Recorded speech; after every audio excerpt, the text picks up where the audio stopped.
Hola mis queridos hermanos, le damos una bienvenida a un nuevo domingo, un nuevo culto, una nueva reunión, el cual sigue siendo de forma no presencial, pero el corazón tiene que seguir estando dispuesto porque al final todos alabamos a un Dios que está vivo, que está en medio de todo esto.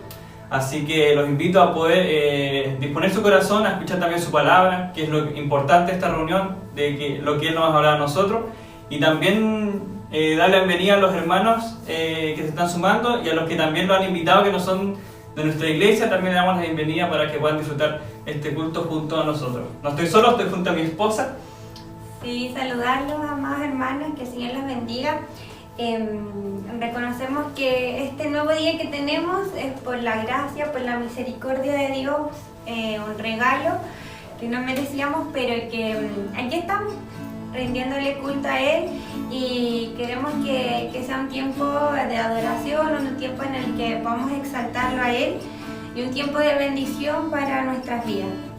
Los invito a buscar en sus Biblias en Éxodo 15, versículo 2.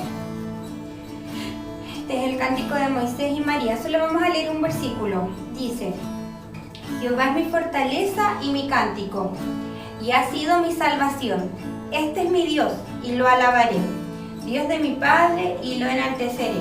Amén. A este Dios vamos a alabar, a este Dios vamos a cantar en este momento, porque hay gratitud en nuestro corazón, ¿cierto? Por todo lo que Dios es y por lo que su misericordia ha hecho por nosotros.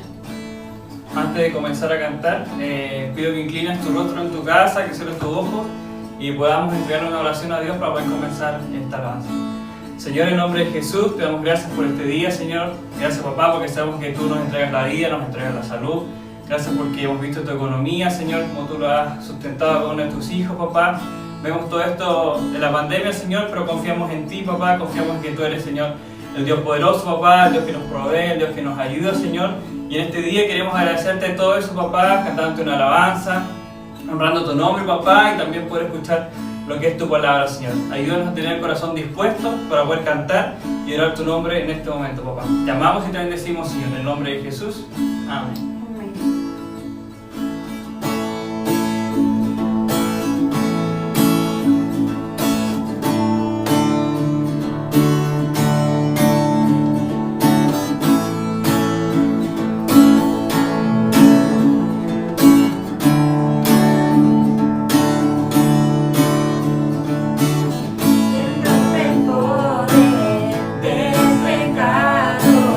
Su amor es fuerte.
Perfecto es tu amor,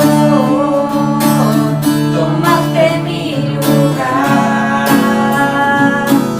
cargaste tú mi cruz, tu vida diste ahí, y ahora libre soy. Jesús, te adoro por lo que hiciste en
nuestra mente humana tan finita no alcanza a dimensionar la magnitud y en extensión todos los atributos de Dios. Pero ese es el Dios que adoramos, el Dios que creó los cielos y la tierra, es el mismo Dios que nos sustenta día a día, el mismo Dios que nos acompaña, es el mismo Dios al que le oramos y vamos en peticiones, en gratitudes delante de Él, que vamos en adoración delante de Él.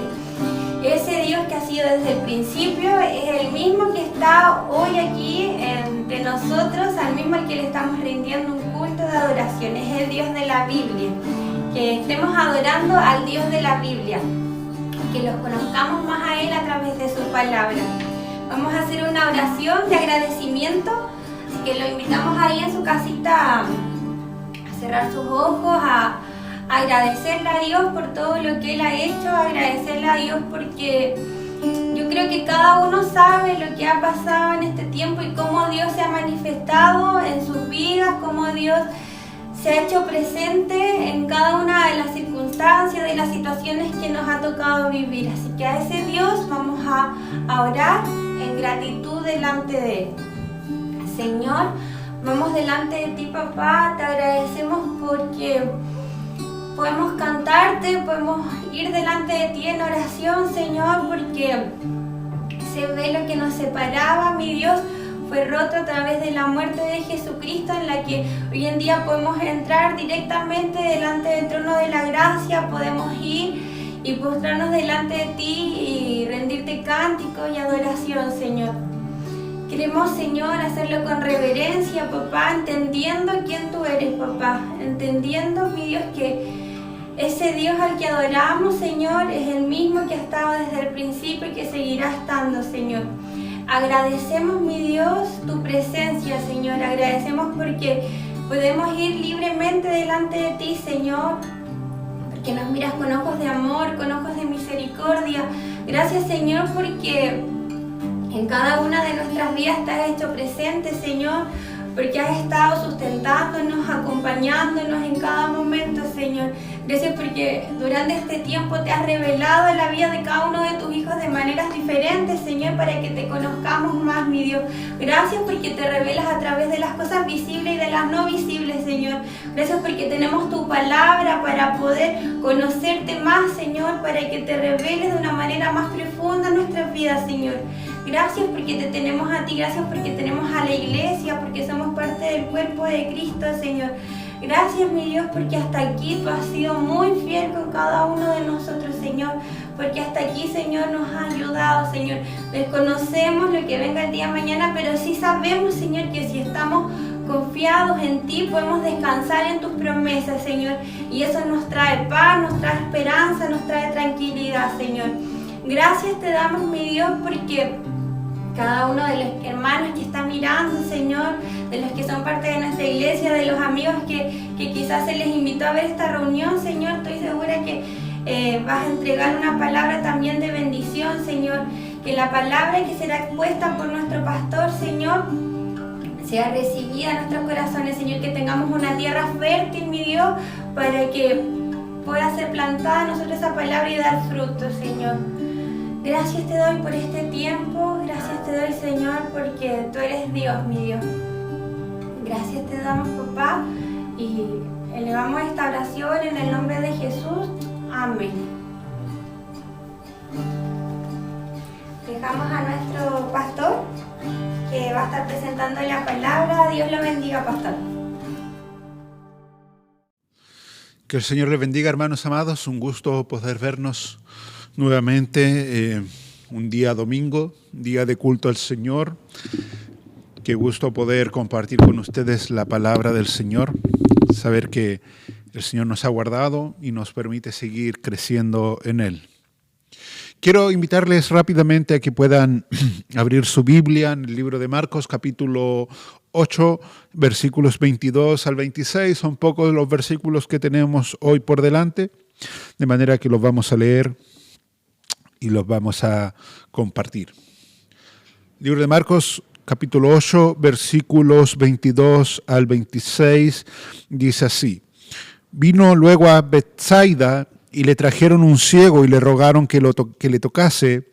Entonces tomando la mano del ciego, le sacó fuera de la aldea y escupiendo en sus ojos le puso las manos encima y le preguntó si veía algo.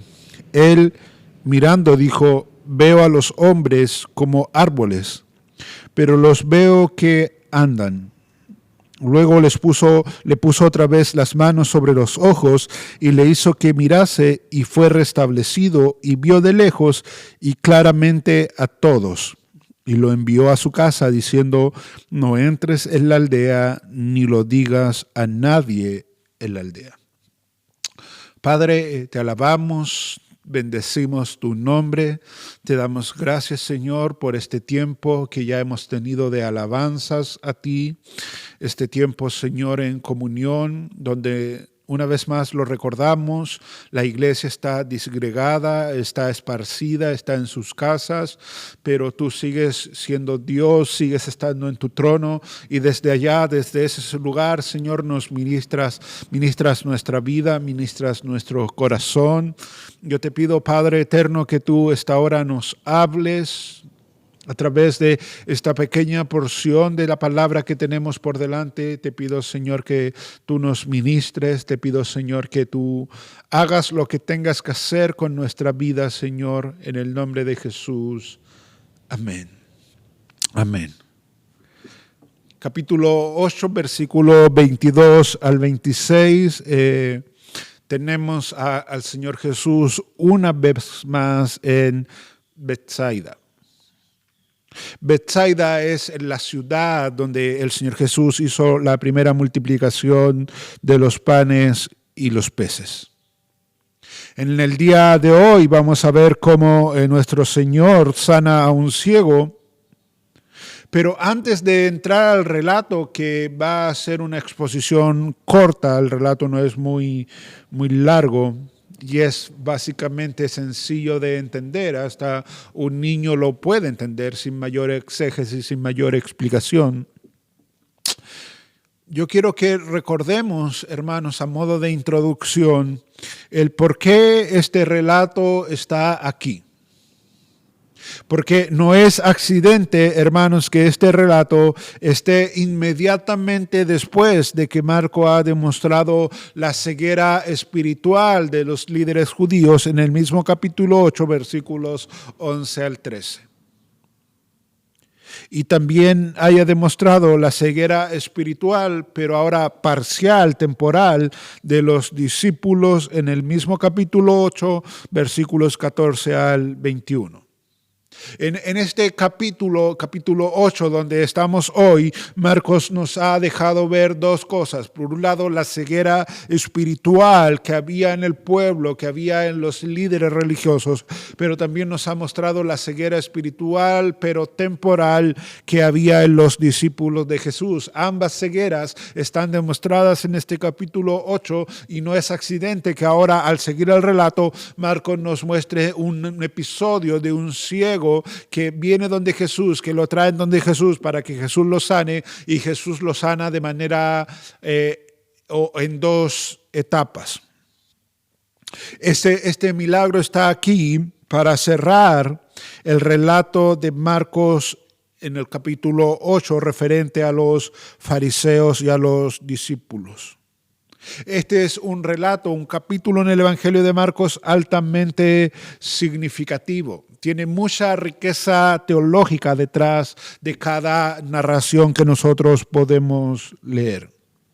El capítulo 8, como ya lo hemos estado viendo sistemáticamente durante los domingos, es un capítulo donde el Señor Jesús por segunda vez multiplica los panes y los peces, y aún así tanto los fariseos como los discípulos son un tanto tardos para comprender lo que está pasando. Jesús ha multiplicado los panes, vienen los fariseos y le piden una señal del cielo cuando la señal acaba de terminar, y una vez que el Señor termina con ellos de conversar, encuentra a los discípulos en la barca peleando porque no tienen pan. Insisto, eso inmediatamente después de que Jesús ha alimentado una multitud, multiplicando precisamente los panes y los peces.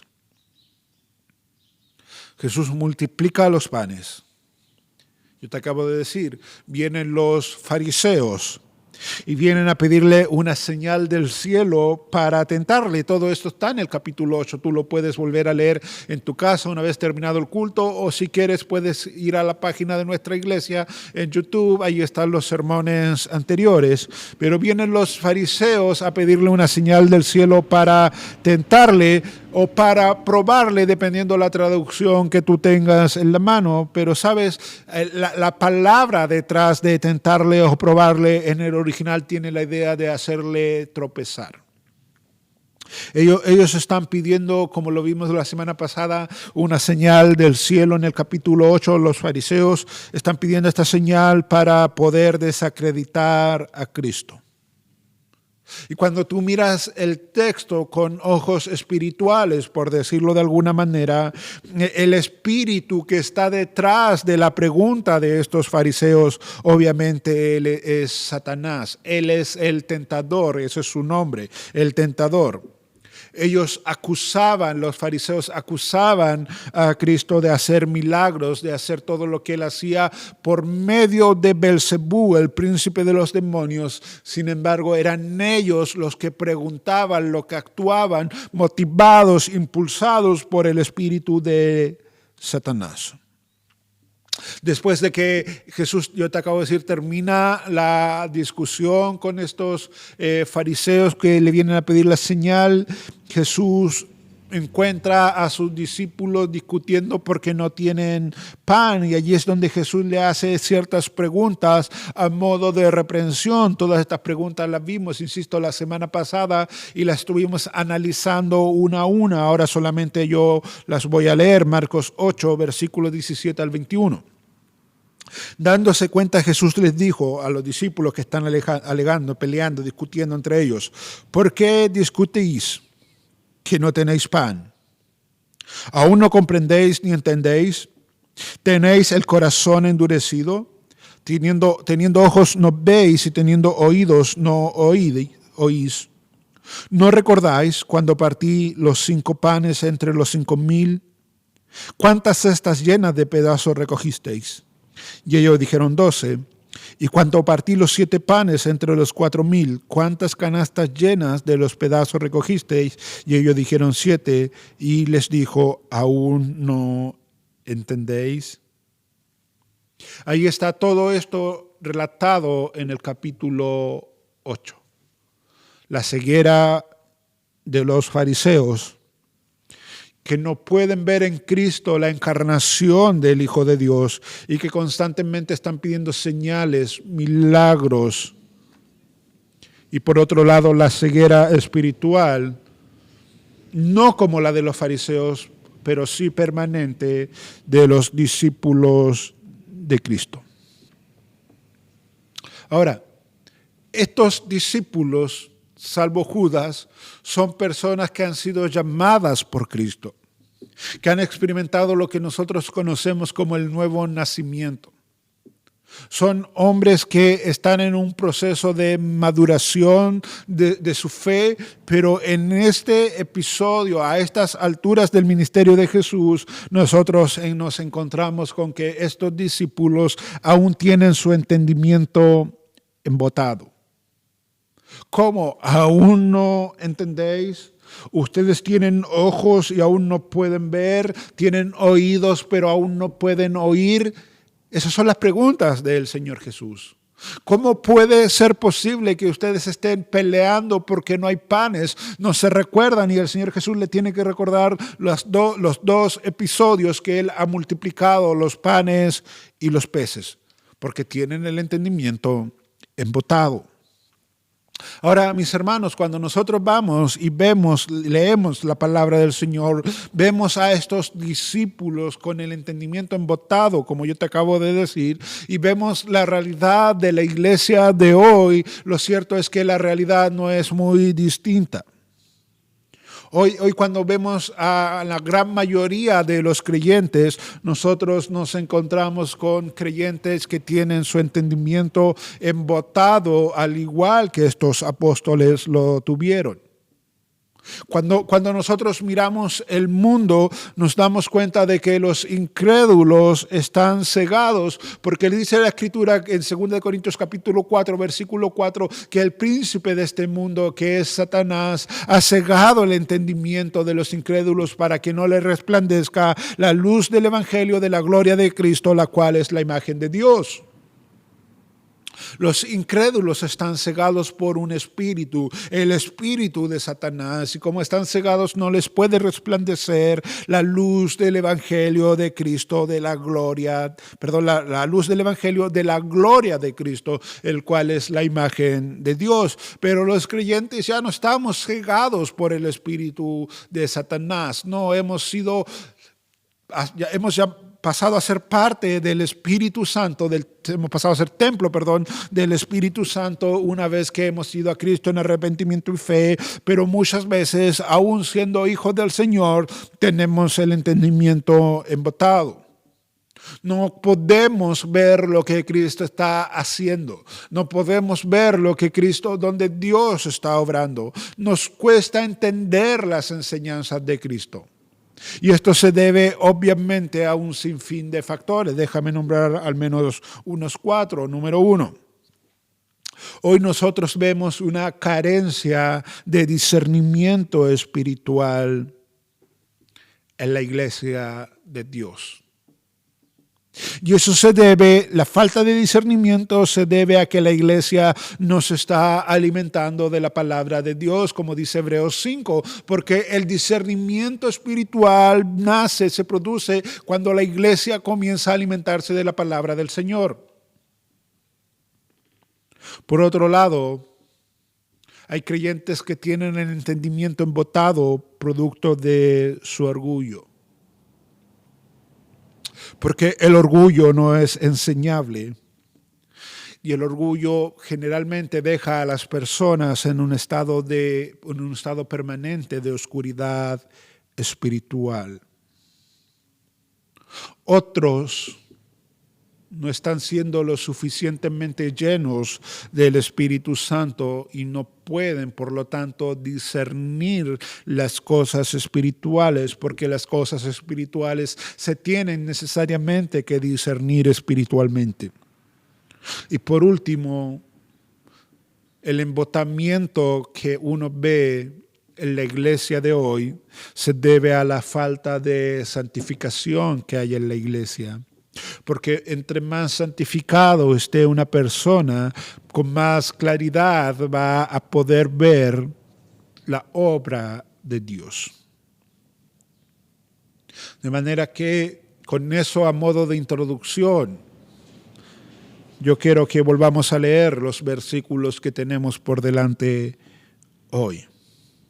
Que no es accidente que estén aquí. Donde Marcos ya ha demostrado la ceguera espiritual de los fariseos y la ceguera espiritual de los discípulos de Cristo. Vino luego a Betsaida y le trajeron un ciego y le rogaron que le tocase. Entonces, tomando la mano del ciego, le sacó fuera de la aldea y escupiendo en sus ojos, le puso las manos encima y le preguntó si veía algo. Él mirando dijo: veo los hombres como árboles, pero los veo que andan.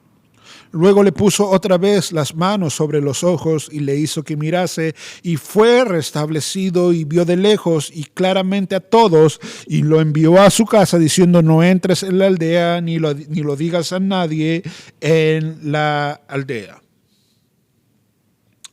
Nota, hermano, hermana, que este ciego fue traído por otros donde Jesús, y estos otros que lo trajeron le rogaron a Jesús que pudiese poner las manos encima, que pudiese tocarlos. Todo eso está en el versículo 22. Este es un hombre que está ciego, pero el texto no dice que es una persona que esté mudo. Sin embargo, son los otros, quiero insistir en aquello, los que están rogando, que están pidiendo por él. Es más, la palabra traducida aquí como le rogaron, es parakaleo, que tiene la idea de llamar a alguien al lado para pedirle algo, de manera que, de acuerdo a esta palabra, estas personas que trajeron a este ciego tomaron al Señor Jesús, lo sacaron a un lado, hablaron con él, separado de los demás, y en esa conversación le comenzaron a rogar que por favor sanara a este ciego. Los amigos traen a este ciego, le ruegan a Jesús que al menos lo tocase, porque ellos creen que si Jesús toca a este hombre va a ser restablecido en su vista. Y sabes, hermano, en el primer siglo, la sociedad estaba llena de supersticiones, al igual que el día de hoy. Nuestra sociedad es una sociedad supersticiosa. Muchas veces la iglesia es una comunidad supersticiosa. Pero en el primer siglo se creía que el hecho de que alguien de renombre tocase a otra persona, virtud de esa persona de renombre iba a ser traspasada a la persona que ésta tocase. Tal vez un claro ejemplo de aquello es la mujer con el flujo de sangre que viene donde Jesús, viene atrapada en esta superstición también, y ella viene razonando y pensando y diciendo si tan solo pudiese tocar el borde de su manto, porque ella pensaba que la sanidad estaba en tocar a alguien. Es más, Marcos capítulo 3, versículo 9 nos relata que las personas incluso llegaban a oprimir al Señor Jesús para poder recibir algo, porque insisto, la gente creía que tocando a las personas algo se podía lograr. Es por eso que estos amigos traen a este ciego, le ruegan al Señor Jesús precisamente que lo toque. Ahora, el Señor no solo va a tocar a este ciego, sino que lo va a tomar de la mano y lo va a llevar a un lugar apartado donde este ciego también pudiese ver. Versículo 23. Entonces, tomando la mano del ciego, lo sacó fuera de la aldea. Nota que aparentemente esto está, el versículo 22 nos dice que está ocurriendo en Betsaida, la aldea de Betsaida. Jesús toma a este ciego, lo saca fuera de la aldea y escupiendo en sus ojos, le puso las manos encima y le preguntó si veía algo. Ahora,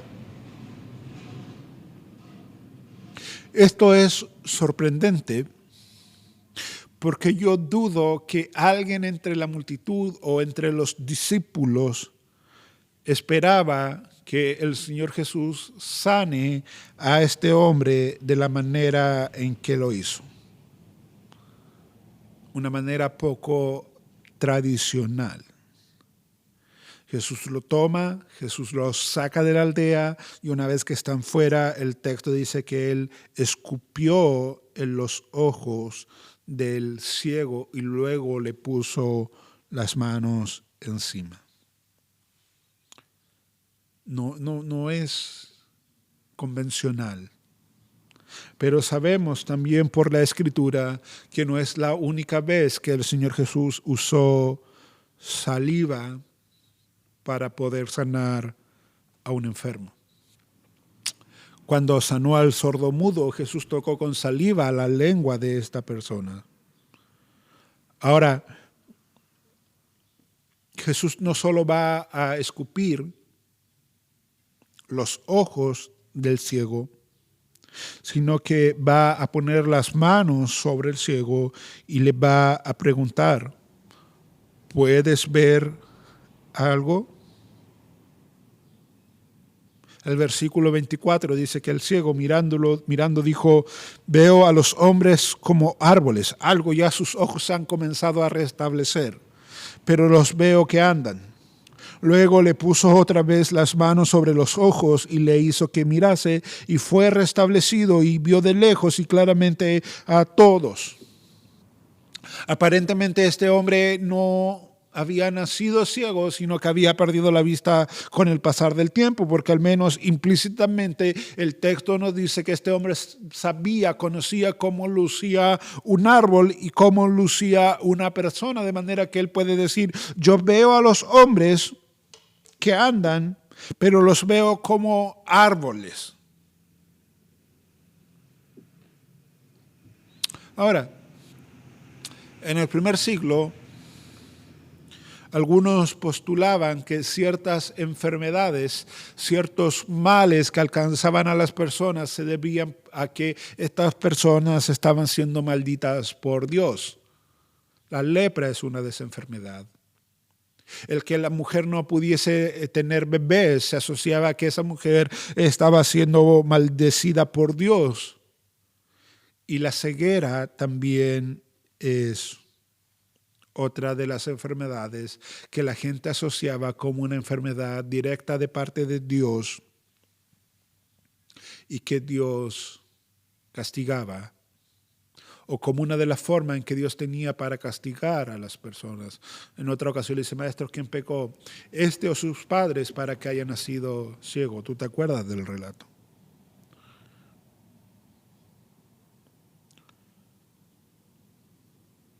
Pero con todo eso, en la compasión que caracteriza a nuestro Señor Jesús, el Señor toma a este hombre y lo va a sanar. Y lo va a sanar en dos etapas. Y cuando tú vas a la palabra del Señor, tú te encuentras en que este es prácticamente el único milagro que el Señor realiza en dos etapas. Todos los demás milagros fueron hechos de manera inmediata, pero este ciego sanó en dos etapas, y no es que el poder del Señor Jesucristo haya comenzado a menguar o que Él no tenga el poder suficiente para poder sanar inmediatamente a este ciego, no, para nada. Él ya ha expulsado demonios. Él ha limpiado leprosos con una sola palabra. Él ha hecho caminar paralíticos con una sola palabra. Él ha sanado a un hombre de una mano seca con una sola palabra. Él ha calmado las tormentas con una sola palabra. Él resucitó a la hija de Jairo también con una sola palabra. Él ha andado sobre el mar.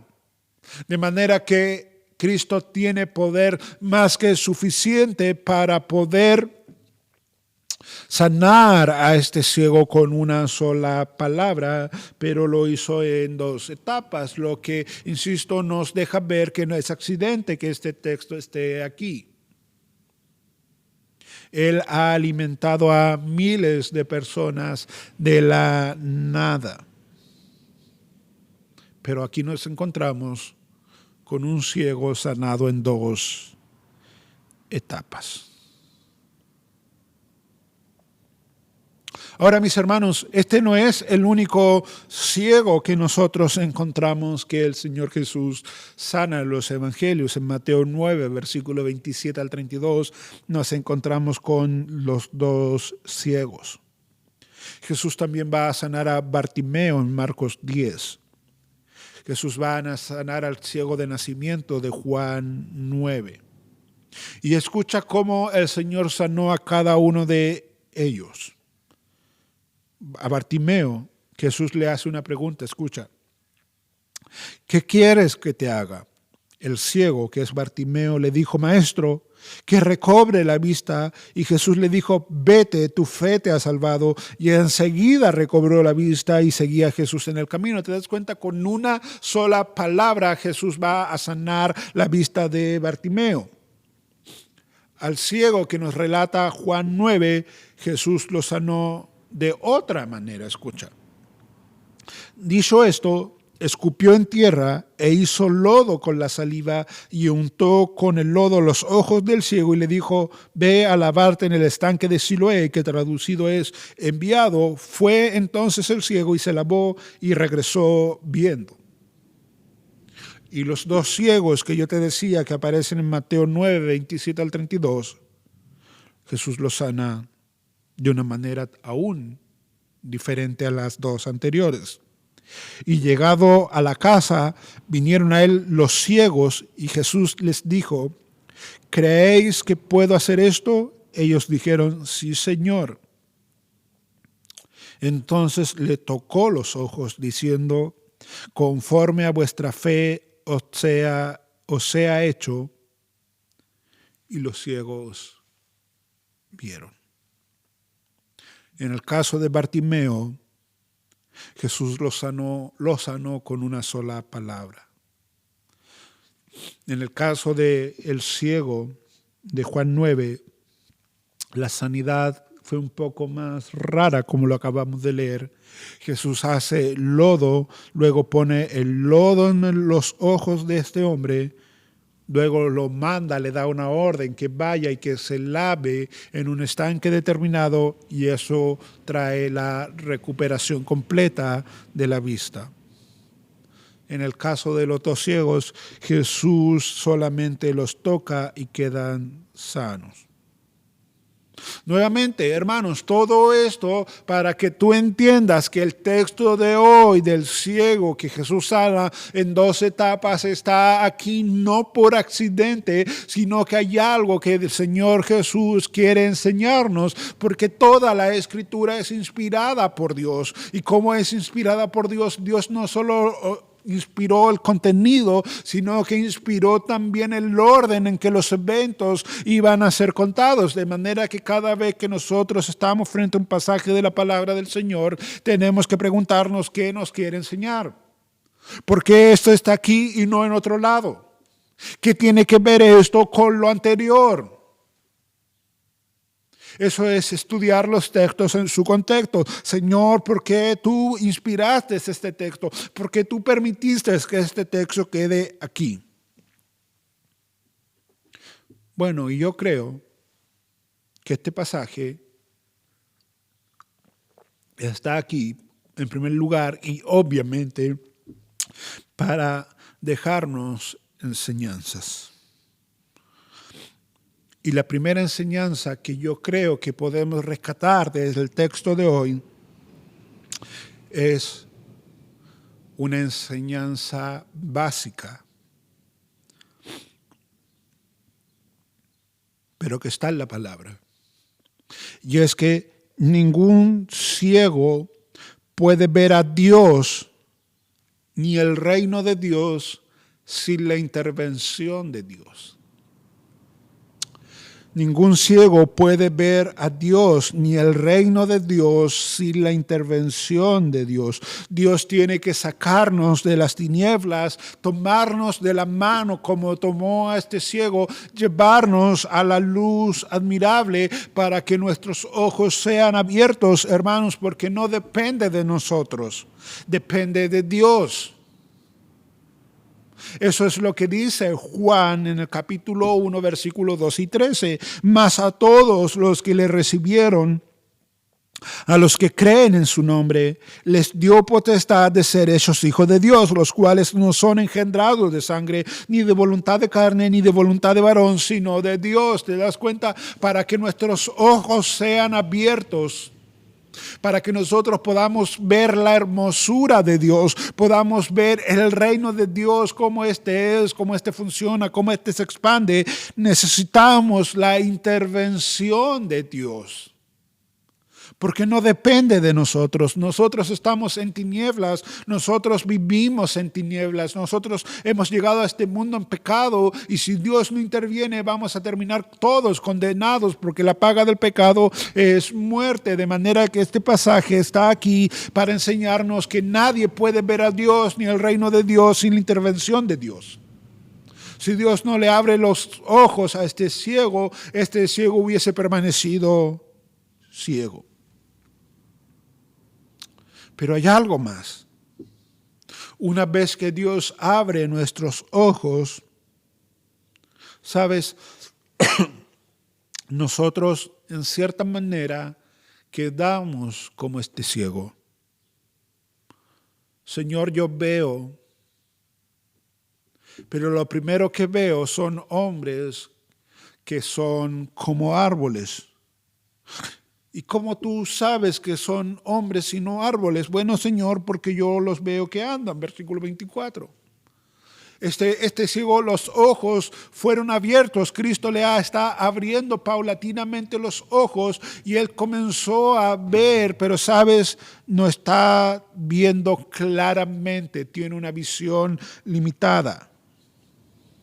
Y es que cuando nosotros nacemos de nuevo, nuestra visión también es limitada. Es por eso que nos cuesta entender. Es por eso que no podemos comprender.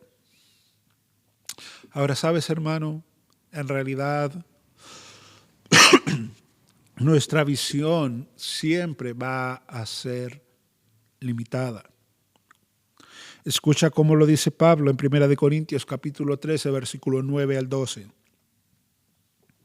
Porque en parte conocemos y en parte profetizamos.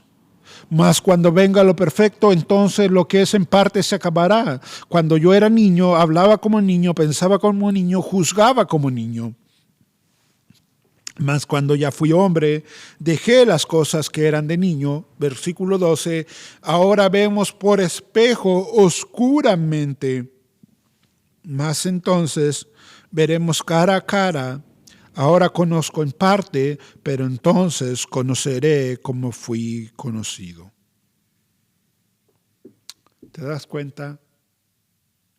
Que aunque ahora conocemos al Señor, ahora hemos sido trasladados de las tinieblas a la luz y luz admirable, dice Pedro. Pero aún con todo eso, Pablo nos recuerda que nosotros hoy solamente conocemos en parte. Y como conocemos en parte profetizamos. Y como conocemos en parte, en versículo 12 dice que vemos por espejo oscuramente. Ese es lo mismo que más adelante nos va a decir, o que más atrás, nos había dicho Moisés. Pero sabes, hermano querido, no hay teólogo sobre la faz de la tierra que sea capaz de comprender a cabalidad toda la revelación de Dios y pueda ver claramente todas las facetas de Dios. No. Pablo, el hombre con más revelación en el Nuevo Testamento, nos está enseñando de manera humilde que él solamente conoce en parte. Que ahora él podía ver las cosas, podía ver el reino como por espejo, oscuramente. Moisés, el hombre más grande de todo el Antiguo Testamento, nos dice exactamente lo mismo. Deuteronomio 29:29, las cosas secretas pertenecen a Jehová nuestro Dios. ¿Te das cuenta? Hay cosas que Dios simple y llanamente no quiso revelarnos a nosotros. Son cosas secretas y le pertenecen a Él. Mas las reveladas son para nosotros y para nuestros hijos para siempre, para que cumplamos todas las palabras de esta ley. Ahora, eso poco que podemos ver, eso que vemos como por espejo, esas cosas que Dios ha permitido que lleguen a nosotros y que podemos entender, Moisés dice que son para que nosotros las obedezcamos, para que cumplamos todas las palabras de esta ley. Y en cierta manera, este ciego que recupera de a poco la vista nos está graficando eso. Señor, estoy viendo en parte, oscuramente, pero estoy viendo. Llegará un día, o el ciego, luego que el Señor Jesús interviene de nuevo, recupera la vista plenamente. Plenamente.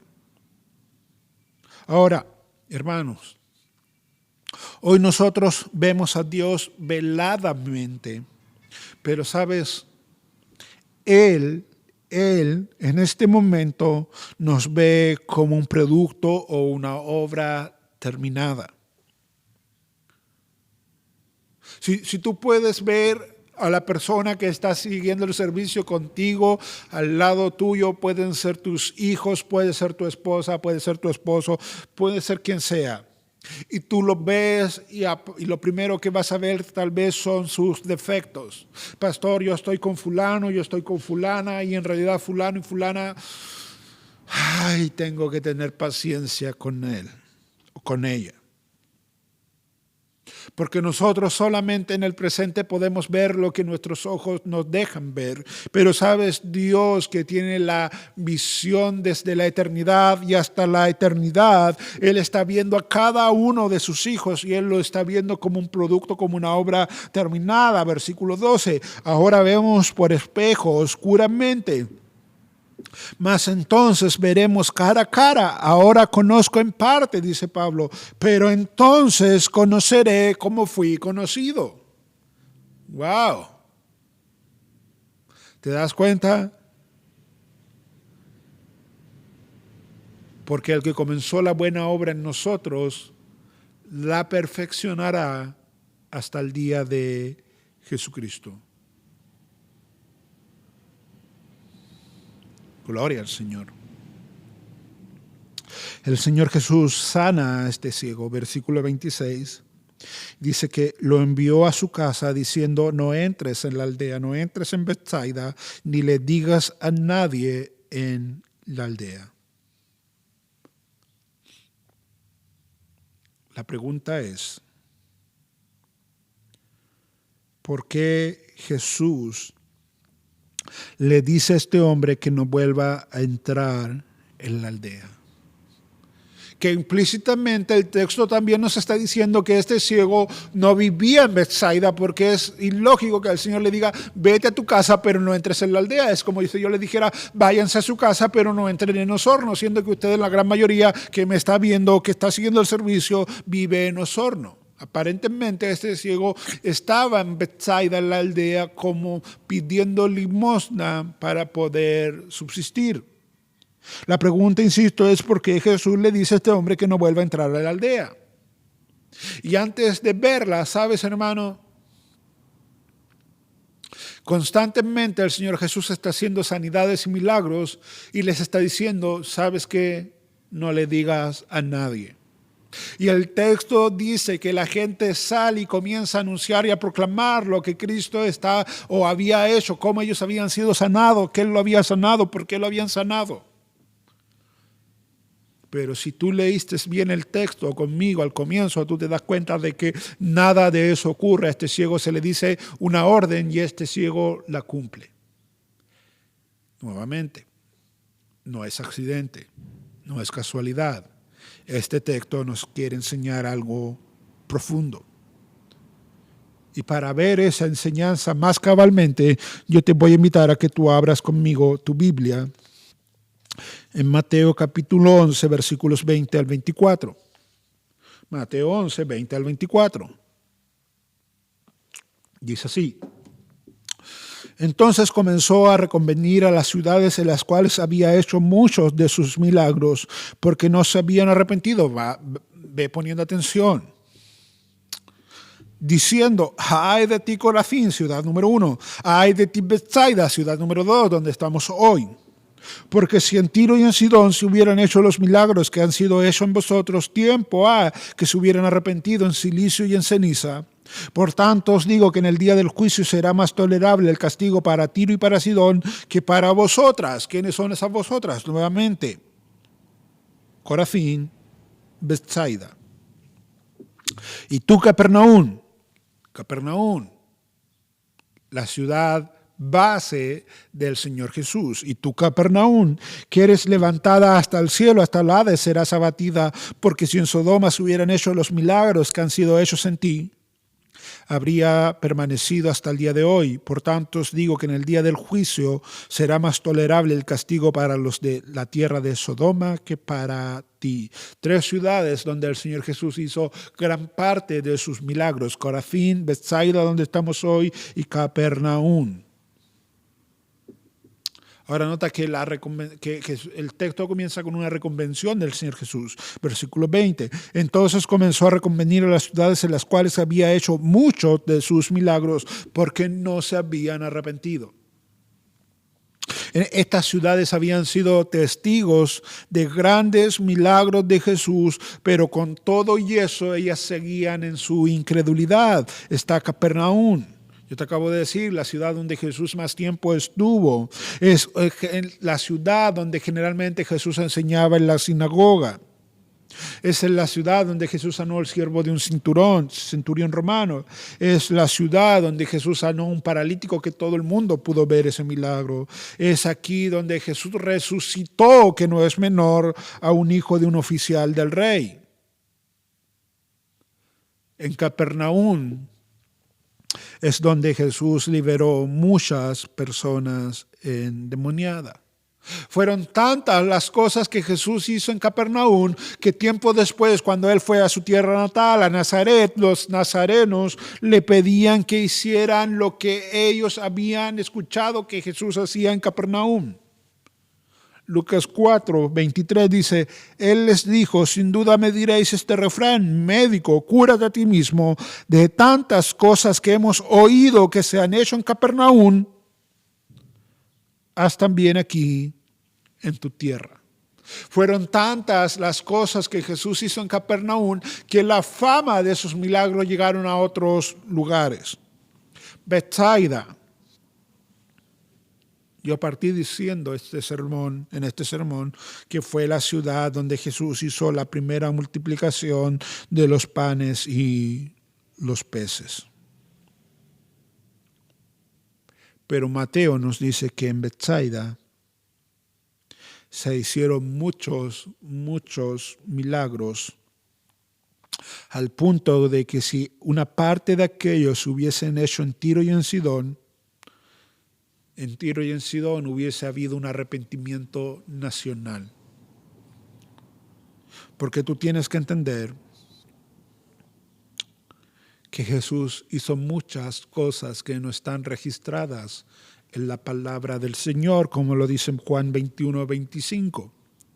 Y hay también muchas otras cosas que Jesús hizo, las cuales si se escribieran una por una, pienso que ni aún en el mundo cabrían los libros que se habrían de escribir. Amén. Es una hipérbole, pero Juan nos está diciendo, ¿sabes qué? Hay muchas cosas inimaginables, impensables, muchas señales, muchos prodigios que el Señor Jesús hizo, que nadie las escribió, que nadie las registró. Y si se pusiesen a escribir una por una, los libros nunca terminarían de escribirse por tantas cosas que hizo el Señor. Y gran parte de esas cosas las hizo en Betsaida, en Corazín y en Capernaum.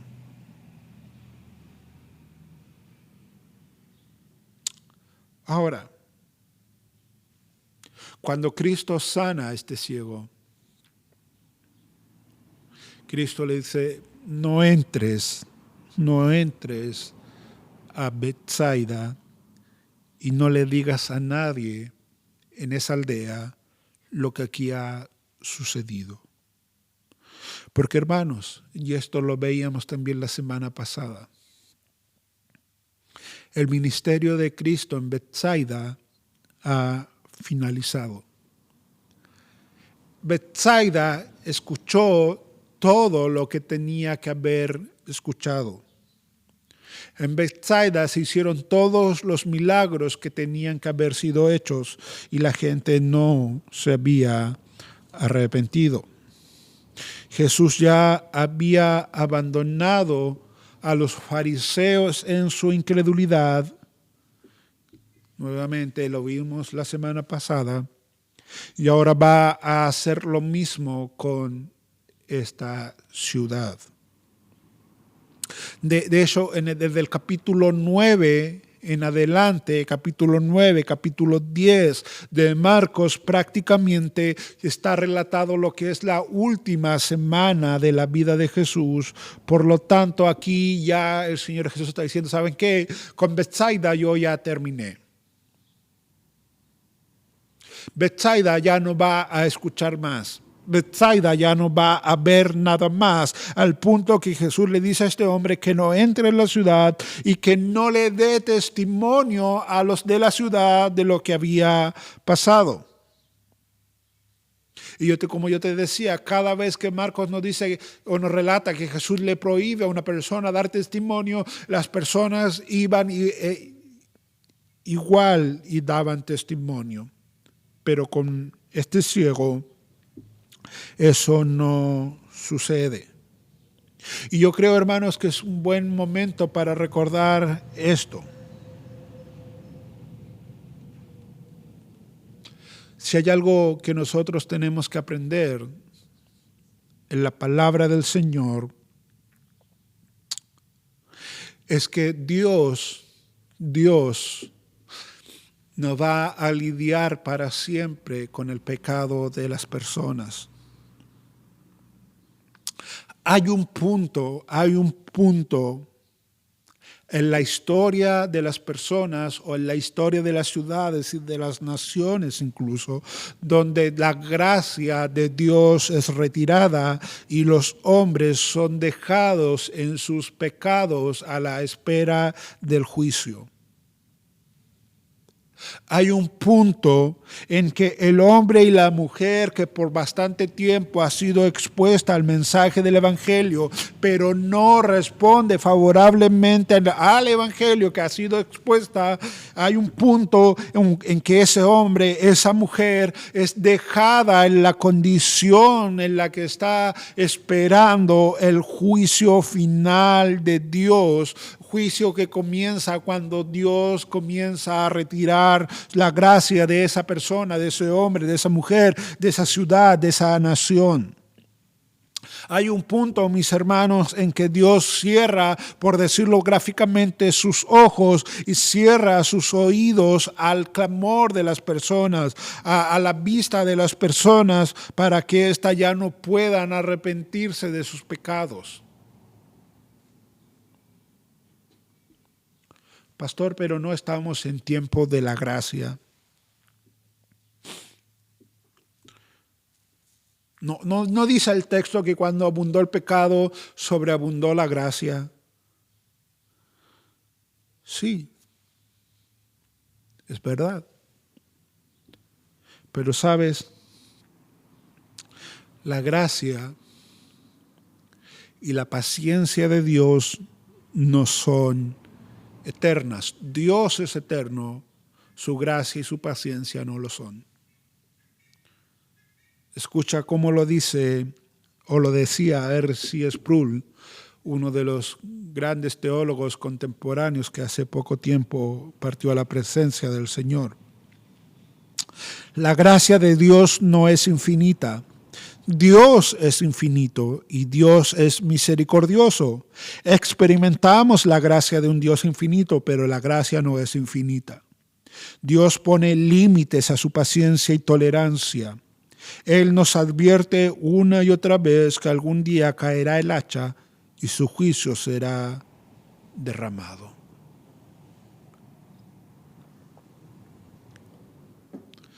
Dios es infinito. Su gracia y su paciencia no lo son. Y esa es la razón de por qué los fariseos fueron abandonados en su pecado. Esa es la razón de por qué Corazín fue abandonada en su pecado. Esa es la razón de por qué Betsaida fue abandonada en su pecado. Y esa es la razón de por qué Capernaum fue abandonada en su pecado. Y esa es la razón de por qué muchos que nos escuchan el día de hoy, pero que no van a Cristo en arrepentimiento y fe, va a llegar a un punto en que van a ser abandonados en sus pecados. Por eso yo te digo, querido, vuélvete a Cristo, vuélvete a Cristo. Escucha cómo lo dice Isaías capítulo 6, versículo 8 al 13, y ya comienzo a cerrar. Después oí la voz del Señor que decía, ¿a quién enviaré? ¿Y quién irá por nosotros? Entonces respondí yo, heme aquí, envíame a mí. Y dijo, anda, y di a este pueblo, oíd bien y no entendáis. Velad, por cierto, mas no comprendáis. Engruesa el corazón de este pueblo y agrava sus oídos y ciega sus ojos. Escucha, para que no vean con sus ojos, ni oigan con sus oídos, ni su corazón entienda, ni se convierta y haya para él sanidad. Y yo dije, ¿hasta cuándo, Señor? Y respondió él, hasta que las ciudades estén asoladas y sin morador, y no haya hombre en las casas, y la tierra esté hecha un desierto. Wow.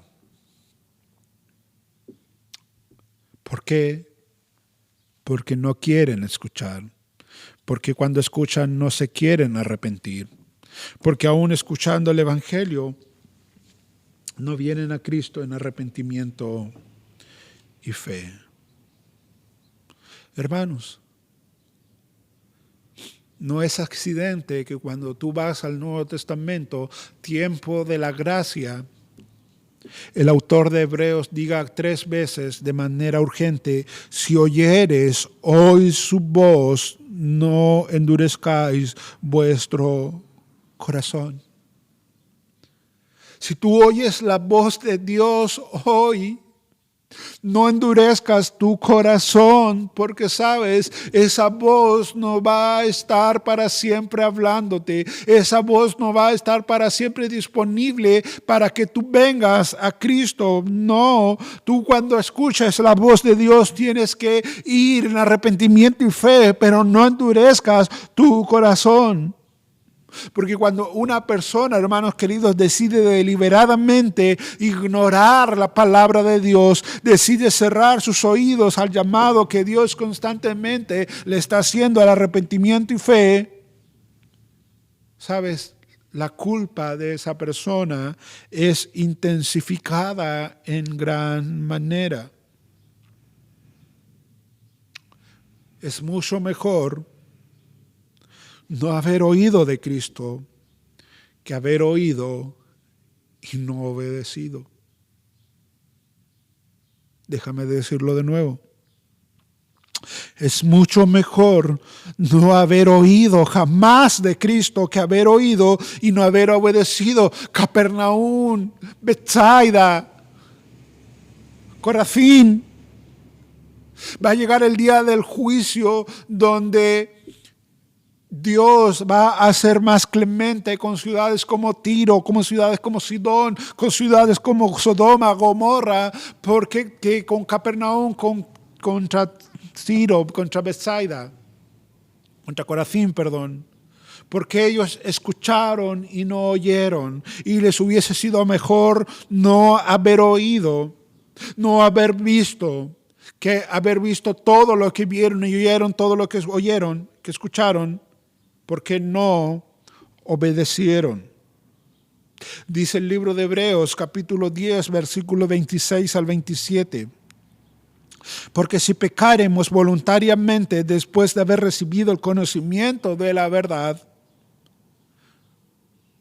una vez que una persona ha escuchado el conocimiento de la verdad, ha escuchado el evangelio de la salvación y sigue pecando deliberada y voluntariamente, dice el autor, dice la Biblia, ya no queda más sacrificio por los pecados, sino una horrenda expectación de juicio y de hervor de fuego que ha de devorar a los adversarios. Hermanos, lo cierto es que mientras más grande sea el privilegio, mayor es la responsabilidad. Y mientras mayor sea la luz, mayor es el castigo por no recibirla. Mientras mayor sea el privilegio, mayor es la responsabilidad. Y mientras mayor sea la luz, mayor es el castigo por no recibirla. Y la luz de Cristo está alumbrando por múltiples o de múltiples maneras. La luz de Cristo llega a través de las pantallas, llega a través de las redes, llega a través de las radios, llega por todos lados, llega en revistas, llega en predicaciones, predicadores que salen a la calle. Hoy el Evangelio de Cristo está siendo predicado en distintas formas, en distintos lugares. Y sabes, nadie puede decir yo nunca escuché, yo nunca fui advertido. No, todos han sido advertidos. Y mientras mayor es la luz, mayor va a ser el castigo por no recibirla. Decía Jonathan Edwards, el corazón del hombre está lleno de pecado y corrupción, y la corrupción tiene un efecto espiritual de ceguera. El pecado siempre carga una gran oscuridad. Cuanto más él prevalece, más él oscurece y nubla la mente. De manera que si tú quieres cerrar tus oídos al llamado que Dios te hace, sabes, tú vas a empezar en una espiral decreciente y el pecado cada vez más te va a ir cegando. La oscuridad en tu corazón va a ir prevaleciendo, pero sabes también, Cristo es el único que puede disipar tus tinieblas. Él es la luz del mundo. Él es la luz que resplandece en las tinieblas, y las tinieblas contra Él no prevalecen. Cristo es el que puede, querido, abrir tus ojos para que tú puedas ver el reino de Dios. Cristo es el que puede tocar tu corazón para que tú caigas rendido a los pies de Dios. Vuélvete a Cristo. Vuélvete a Cristo. ¿Qué vas a hacer con el llamado que Dios te está haciendo? Si escuchares hoy su voz, no endurezcáis vuestro corazón. Pastor, pero yo ya me volví a Cristo. Yo ya soy hijo del Señor, soy una hija del Señor. Pero ¿y qué me dices de tus pecados en los cuales persistes?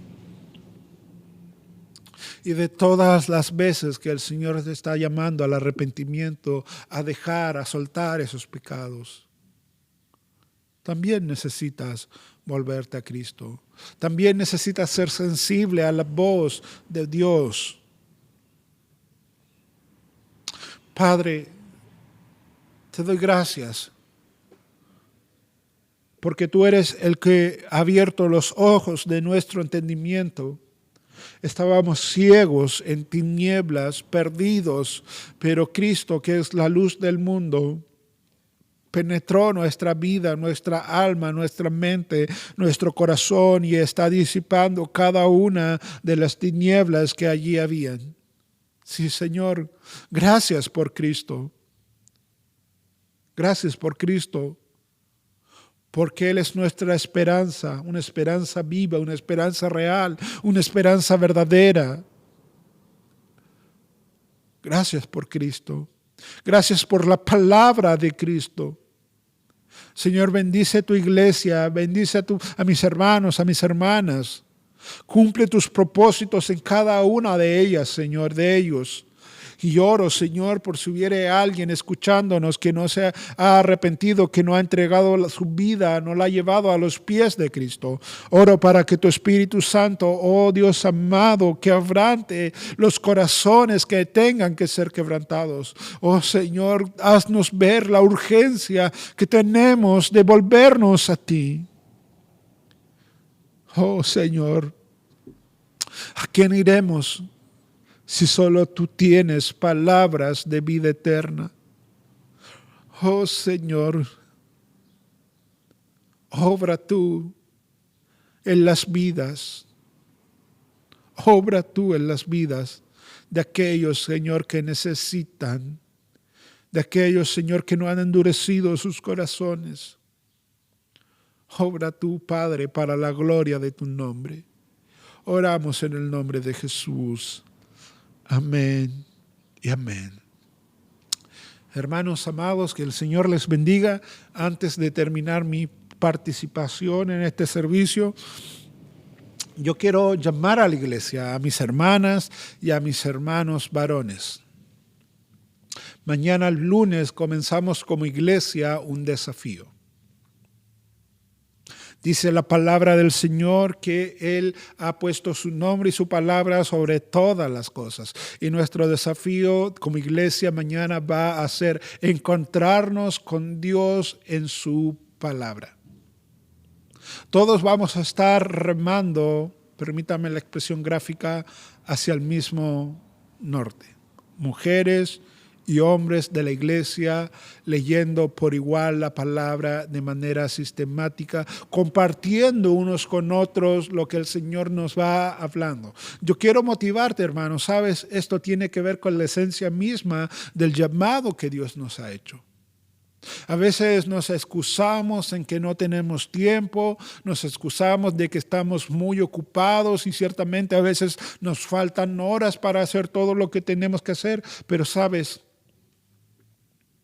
tú tienes que estar de acuerdo conmigo de que para un hijo, una hija del Señor, no hay nada más importante que tener tiempo con su Señor.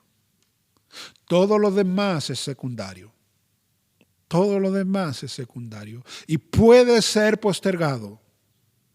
No hay nada más importante que buscar al Señor.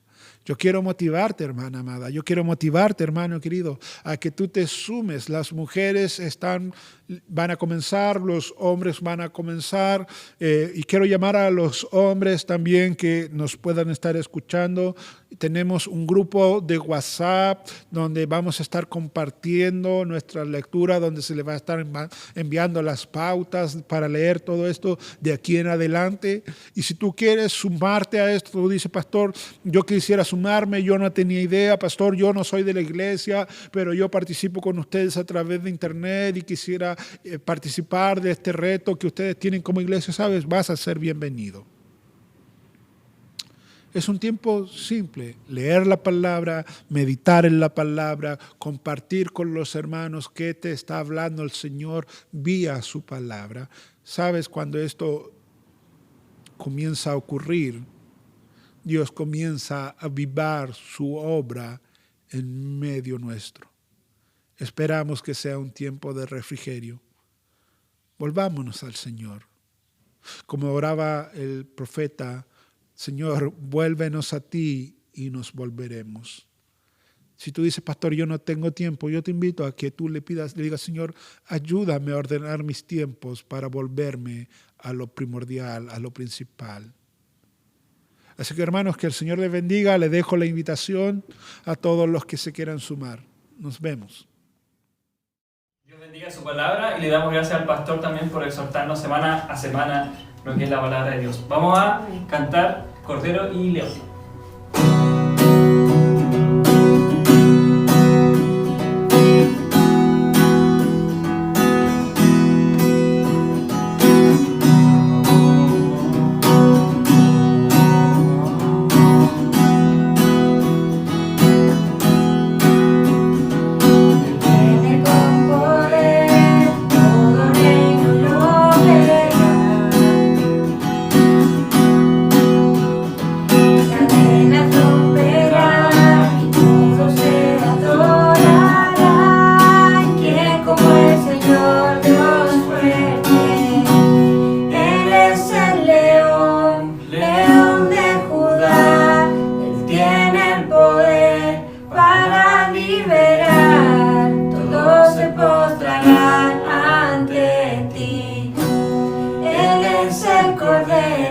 Cordero inmolado, su sangre en la cruz borró mi pecado. Todos se postrarán ante el Cordero y el León, todos se postrarán ante ti.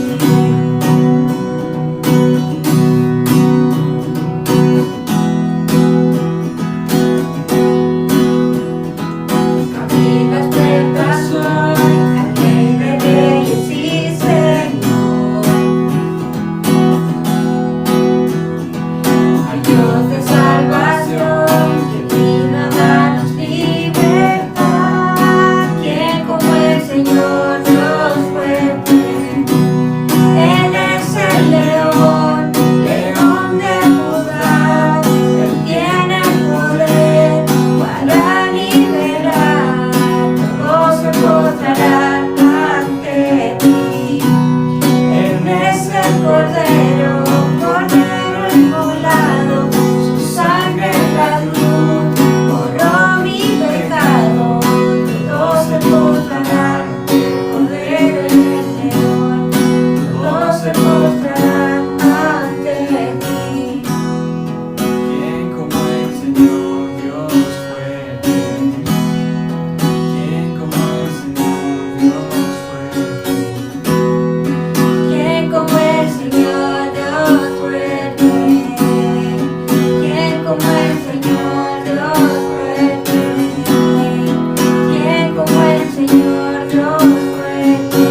Gracias a cada uno de los hermanos que está viendo este video. Gracias a cada uno de ustedes por tomarse un tiempo de poder alabar juntos lo que es el nombre del Señor. Gracias también por su palabra, que también nos habló a cada uno. Así que vamos a finalizar ahora con una oración. Señor, en el nombre de Jesús, te damos gracias por este día, Señor. Gracias por este culto que se hizo, papá. Queremos que tú lo recibas con un honor grato a tu presencia, papá. Queremos aprender más de ti, Señor. Queremos escuchar más de ti, papá. Y aprender, Señor, lo que es tu palabra, Señor. Que siempre sea lo primero que tengamos en nuestras vidas, Señor. Te pedimos también por la semana que viene, cada uno de mis hermanos, ya sea en los trabajos, en los colegios, Señor, lo que sea en las clases. Pedimos, papá, que tú nos ayudes, que tú nos entregues la fuerza, Señor. Y nosotros vamos a seguir creyendo en ti, papá. Vamos a seguir creyendo firmemente de que tú estás con nosotros, que tú no nos has abandonado, Señor, sino que tu fidelidad sigue intacta con cada uno de nosotros, papá. Te amamos, Señor amado, y te bendecimos. En el nombre de Jesús. Amén. Amén. Dios les bendiga. Chao. Chao.